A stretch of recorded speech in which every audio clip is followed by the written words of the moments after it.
Bonsoir à tous, ravi de vous retrouver pour le 18h30 à la une ce soir. Levée du couvre-feu nocturne, une nouvelle étape sur la voie de l'allègement des mesures restrictives. La décision renvoie à l'amélioration de la situation épidémiologique et l'état d'avancement de la campagne vaccinale. Nous en parlerons avec notre invité ce soir, professeur Mostafa Naji, directeur du laboratoire de virologie de l'université Hassan II de Casablanca. C'est le repas le plus important de la journée, le petit déjeuner. Son importance est d'autant plus vitale chez les enfants et les adolescents. Une campagne nationale de sensibilisation est lancée à cette fin. Nous le verrons à Marrakech. Et à Taourir, l'heure est à la cueillette des grenades. La récolte est bonne malgré des précipitations qui ont manqué à l'appel en début d'automne.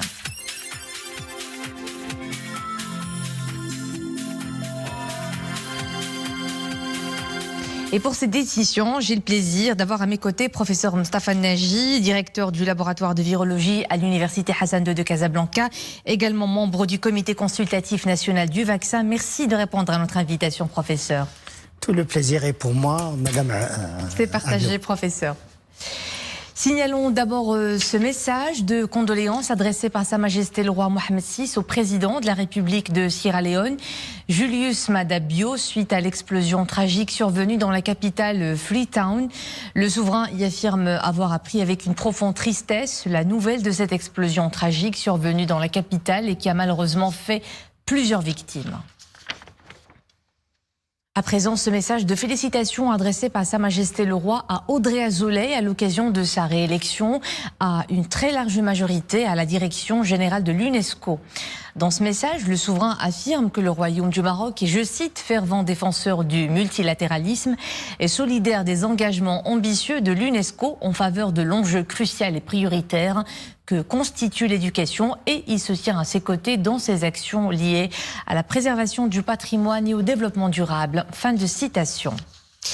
La Fondation Mohamed V pour la solidarité réactive le programme des campagnes médicales et organise une caravane multidisciplinaire à Haddemsi, la commune rurale de 67 000 habitants dans la province de Taza. Une caravane de 3 jours. Un communiqué de la Fondation précise que l'opération marque la reprise du programme des campagnes médicales suspendu en mars 2020 et réactivé suite à l'amélioration des indicateurs nationaux de santé. Également à la une ce jeudi, la réunion hebdomadaire du Conseil de gouvernement, des travaux axés sur l'autoproduction d'électricité. Dans ce sens, un projet de loi a été adopté lors de ce Conseil. Le texte a pour objectif de réglementer l'activité d'autoproduction d'électricité à des fins d'autoconsommation en assurant la sécurité du réseau électrique national. Le Conseil a tout aussi examiné 2 projets de décret. Le premier porte sur les modalités et conditions de la gestion électronique des opérations de conservation foncière et des services connexes. Le deuxième est relatif aux procédures de conservation. Autre sujet à l'ordre du jour, la réussite de la campagne de vaccination contre le Covid-19 et la baisse des cas d'infection qui ont été derrière la décision du gouvernement d'entreprendre une série de mesures d'allègement, dont la levée du couvre-feu nocturne sur l'ensemble du territoire national.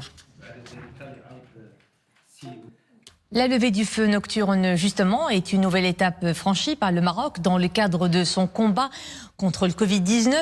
La levée du couvre-feu, c'est le cas depuis hier, un réel soulagement pour les professionnels des secteurs du tourisme ou de la restauration, par exemple. Le couvre-feu nocturne aura duré 1 an et demi. La décision gouvernementale intervient suite aux résultats positifs enregistrés par la campagne vaccinale et l'amélioration des indicateurs épidémiologiques. Éclairage avec Zakaria Mouqinbillah et Boukr Ben Ghabrit. Plus animée que d'habitude, la place Jamal Fna. À quelques heures de la tombée de la nuit, l'ambiance est à la fête. Avec la levée du couvre-feu nocturne, des noctambules et autres chalands se font plus nombreux. Les commerçants s'en frottent les mains. C'est bien connu, la place Jamal Fna est particulièrement animée durant la nuit. C'est la période de rush pour différentes activités. Nous sommes ravis de cette décision. Désormais, on peut se déplacer entre les provinces sans autorisation. Nous souhaitons accueillir beaucoup de visiteurs à Marrakech. Changement de décor et de ville à Casablanca. Une fois la nuit tombée, la capitale économique semble retrouver son dynamisme habituel. Cafés, restaurants et échoppes accueillent encore des clients. Des groupes de passants investissent les principaux boulevards. Nous sommes soulagés de la levée du couvre-feu nocturne. Nous attendions cette décision depuis longtemps. Il y aura certainement un impact économique et même psychologique positif, car nous étions lassés des restrictions.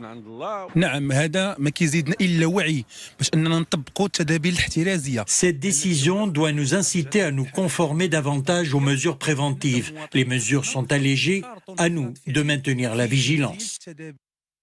En plus de la levée du couvre-feu nocturne et des déplacements entre les préfectures et les provinces, toute une série de mesures d'allègement est mise en place. Une décision qui intervient suite aux résultats positifs réalisés dans le cadre de la campagne nationale de vaccination et de ses impacts sur l'amélioration de la situation épidémiologique dans le Royaume.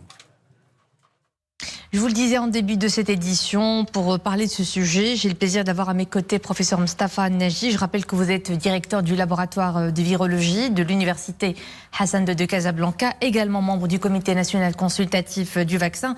Rebonsoir. Alors, depuis hier, le couvre-feu nocturne est levé, une décision très attendue. Sur quelle base elle a été prise et en quoi elle nous rassure quant à la situation épidémiologique actuelle? Oui, comme vous l'avez bien dit, Madame Iman, c'est une décision qui était attendue et il arrive vraiment au bon moment parce que ça va donner un souffle à la population. Maintenant, cette décision, elle est basée surtout sur les données épidémiologiques. On voit que depuis presque 11 semaines, les chiffres sont en recul et les chiffres sont verts. Et le Maroc, présentement, il est classé zone verte. Donc, ce sont les motifs qui ont poussé à la prise de telles décisions.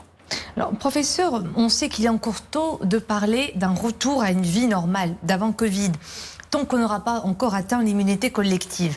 Par quoi cette immunité est conditionnée et en quoi la troisième dose pourrait-elle contribuer à atteindre cet objectif? Oui, il faut le dire franchement et aussi le dire à tous les auditrices et les auditeurs, c'est que la levée ne veut pas dire que la pandémie n'est plus là. La pandémie, elle est toujours là, le virus, il est toujours là.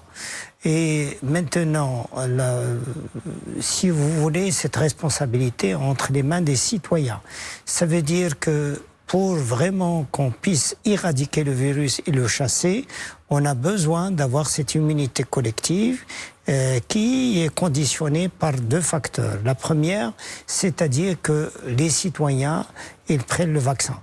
Et lorsqu'on prend le vaccin, on ne laisse pas la place au virus entre nous. C'est-à-dire qu'il faut au moins que 80% de la population soit vaccinée, soit environ 29 millions de Marocains. Et on est environ à 24 millions et demi. Il nous reste encore un 5 millions et demi.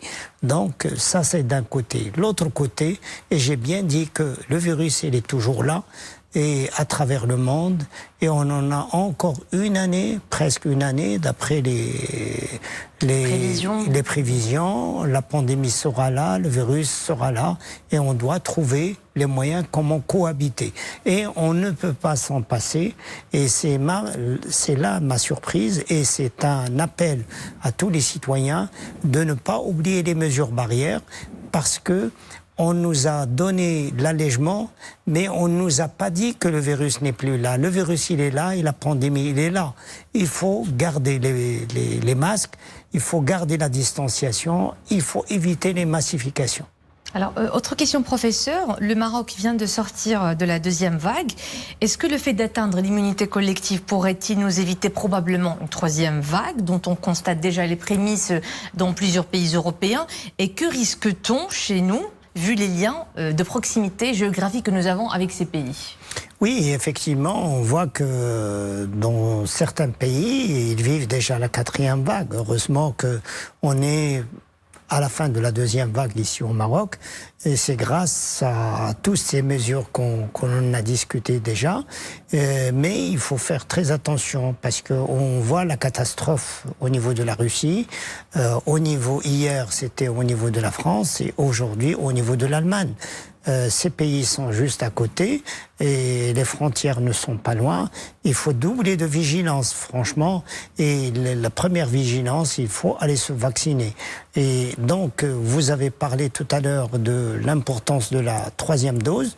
La troisième dose, il est importante. Pourquoi ? Parce qu'il renforce l'immunité. Parce que vous avez parlé aussi de l'immunité collective, on l'atteint avec la première et la deuxième dose. Lorsqu'on a pris la première et la deuxième dose, ça veut dire qu'on est immunisé. Et cette immunité, il a une durée de 6 mois. Après 6 mois, il diminue. Et donc, ces personnes-là, ils sont appelés à aller la renforcer. Et comme ça, ils peuvent être sains et saufs. Professeur Mostafa Naji, virologue, directeur du laboratoire de virologie de l'Université Hassan II de Casablanca.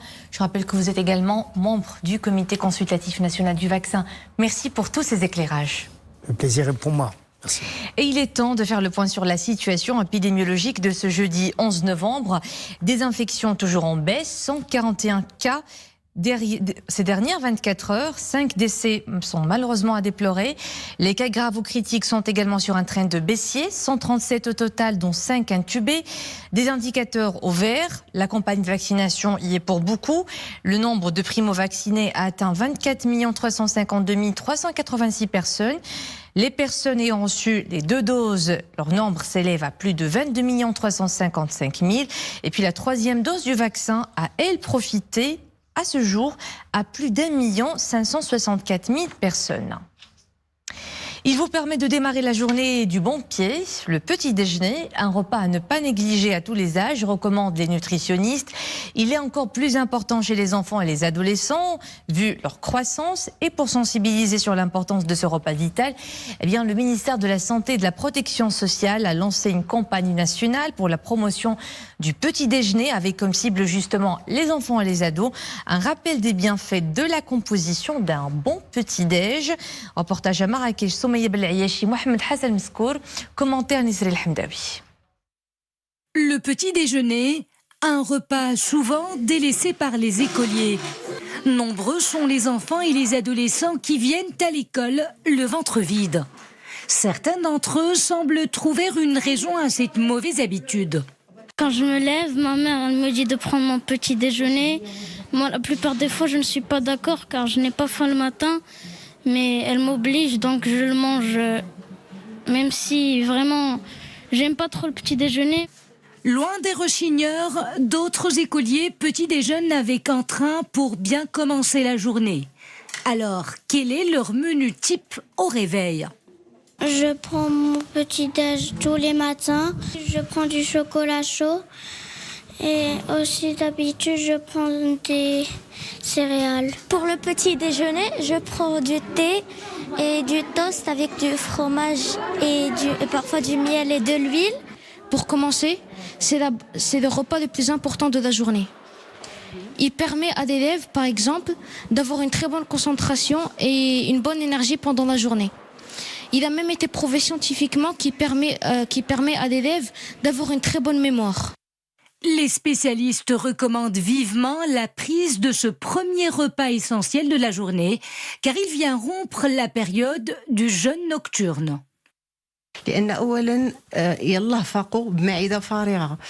Au réveil, l'enfant a le ventre vide.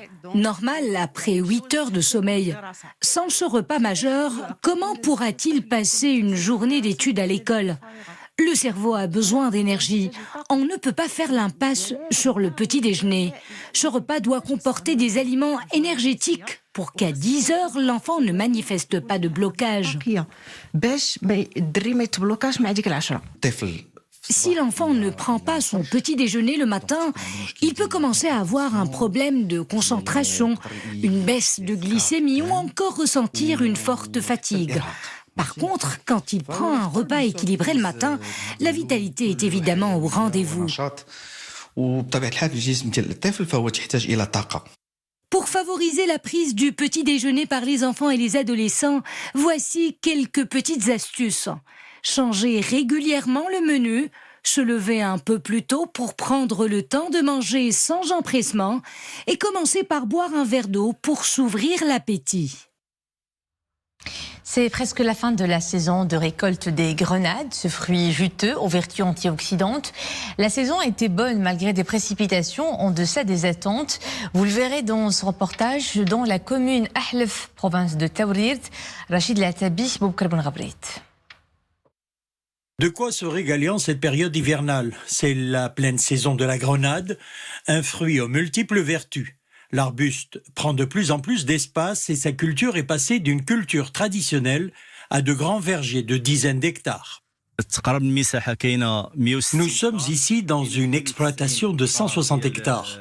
92 hectares sont dédiés à la variété Sefrid de Oulad Abdallah et 68 concernent la variété Hijaz pour la fabrication de jus de grenade. Fin septembre, octobre et novembre, c'est la période de la cueillette. Le fruit est récolté quand l'écorce de la grenade se colore en jaune clair ou tire vers le rouge cerise. Le grenadier est une espèce tolérante aux déficits hydriques, mais pas trop quand même. La nappe phréatique a beaucoup baissé en raison du manque de précipitations cette année. Pour pallier à cela, nous avons installé un couvre-sol en plastique.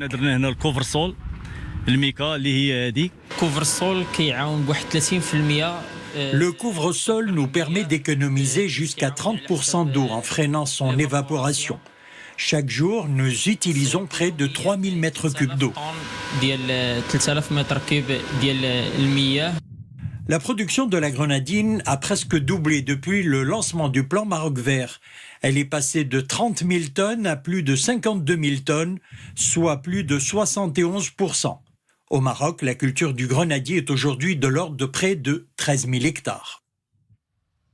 Du sport pour finir, avec d'abord le retour au pays de l'équipe nationale de pétanque après avoir remporté la 8e édition du championnat d'Afrique des Nations de pétanque aux dépens du Burkina Faso, pays hôte.